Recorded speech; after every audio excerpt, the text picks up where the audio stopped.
नमस्कार मंडळी. तुम्हाला निसर्गात रमायला आवडतं का? ट्रेकिंगची आवड आहे आणि शहराच्या धावपळीपासून कुठेतरी दूर जायचंय? तर मग हा खास आढावा तुमच्यासाठीच आहे. आज आपण एका अशा अनोख्या कॅम्पिंग अनुभवाबद्दल बोलणार आहोत जो खरंच कायमचं लक्षात राहील. विचार करा, तुम्ही आहात मोकळ्या आकाशाखाली आणि वर वर आहेत लाखो करोडो तारे. हे स्वप्नासारखं वाटणारं दृश्य प्रत्यक्षात अनुभवण्याची संधी इथे मिळते.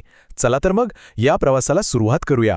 बरं, ज्यांना ट्रेकिंग आणि कॅम्पिंगची आवड आहे ना, त्यांना निसर्ग नेहमीच खुणावत असतो.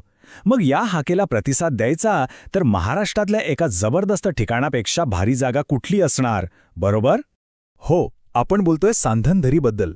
अरे, हिला महाराष्ट्राचा ग्रँड कॅनियन असंही म्हणतात. हे ठिकाण त्याच्या रौद्र आणि सुंदर रूपासाठी खूप प्रसिद्ध आहे आणि याच दरीच्या कुशीत एक खास कॅम्पसाईट वसलेली आहे. तर याच दरीच्या कुशीत एक अशी कॅम्पसाईट आहे जिथे राहण्याचा अनुभवच वेगळा आहे. म्हणजे बघा, शांतता आणि साहस या दोन्ही गोष्टी इथे एकत्र मिळतात. आता बघा, या कॅम्पसाईटची गंमत काय माहितीये?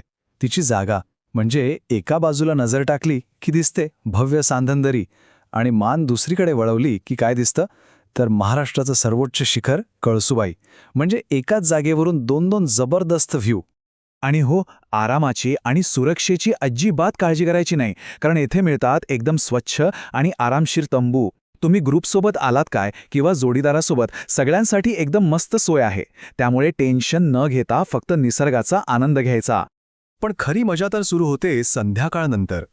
दिवसभराच्या ट्रेकिंगनंतर एक अशी संध्याकाळ वाट बघत असते जी तुम्ही कधीच विसरणार नाही. बघूया तरी काय काय असते या संध्याकाळात. दिवसाची सांगता होते ती गरमागरम चविष्ट जेवणाने. त्यानंतर मग मित्रमंडळींसोबत शेकोटी पेटते, गप्पांची मैफिल जमते आणि त्यात भर घालण्यासाठी असतो गरमागरम बार्बेक्यू. आणि इथल्या जेवणाची चव, आहाहा, ती चुलीवर बनवलेल्या जेवणाची अस्सल गावरान चव आहे ना, ती शहरातल्या कुठल्या हॉटेलमध्ये मिळणार? आणि त्यात शेकोटीभोवती बसून गप्पा मारणं, गाणी म्हणणं, हा अनुभव तर शब्दांपलीकडचा आहे. चला, आता येऊया त्या गोष्टीकडे जी या कॅम्पिंगचं मुख्य आकर्षण आहे, म्हणजे रात्रीचं आकाश आणि त्याचं ते ताऱ्यांनी भरलेलं विश्व. बघा, सामरत गावातलं हे ठिकाण शहराच्या धुरापासून, त्या लाईट्सच्या प्रदूषणापासून खूप लांब आहे. आणि याचा परिणाम काय? तर इथलं आकाश मिळतं एकदम नितळ, एकदम स्वच्छ. आणि म्हणूनच रात्रीच्या आकाशाचं जे खरंखुरं सौंदर्य आहे ना, ते इथे अनुभवायला मिळतं. आणि या स्वच्छ आकाशात नुसते काही तारे नाही दिसत, तर अक्षरशः असंख्य तारे दिसतात, वेगवेगळे ग्रह दिसतात आणि आपली संपूर्ण आकाशगंगा म्हणजे मिल्की वे, ती सुद्धा अगदी स्पष्ट दिसते. आणि इतकंच नाही, हे सगळं सौंदर्य आणखी जवळून बघायचं असेल तर इथे दुर्बिणीची पण सोय आहे. म्हणजे टेलिस्कोपमधून ते ग्रह, तारे अगदी जवळून बघण्याचा अनुभव घेता येतो.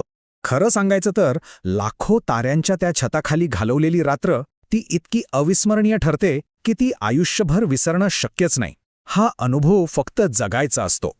बरं, हा अनुभव तर झालाच, पण या कॅम्पिंगला आपल्या पुढच्या ट्रेकिंग प्लॅनशी कसं जोडता येईल ते पण पाहूया. कारण हे ठिकाण फक्त कॅम्पिंगसाठीच नाही, तर एक उत्तम बेस कॅम्प म्हणूनही उपयोगी पडतं. समजा तुमचा पुढचा प्लॅन सांधनदरी ट्रेकचा आहे किंवा महाराष्ट्रातला तो सगळ्यात अवघड ट्रेक अलंग मदन कुलंग करायचा आहे किंवा रतनगडला जायचा विचार आहे, तर या सगळ्या ट्रेक्ससाठी रात्री आरामात मुक्काम करायला ही कॅम्पसाईट एकदम परफेक्ट जागा आहे. मग आता विचार कसला करताय? दिवाळीच्या सुट्ट्या असोत किंवा हिवाळ्यात कॅम्पिंग करायचं असो, फॅमिलीसोबत जायचं असो, या जागेचा विचार नक्की करा. तर मग काय, निसर्गाच्या कुशीत त्या ताड्यांच्या छताखाली एक अविस्मरणीय रात्र घालवण्यासाठी पुढचा प्लॅन तयार आहे का? नक्की विचार करा आणि या अद्भुत अनुभवासाठी तयार व्हा.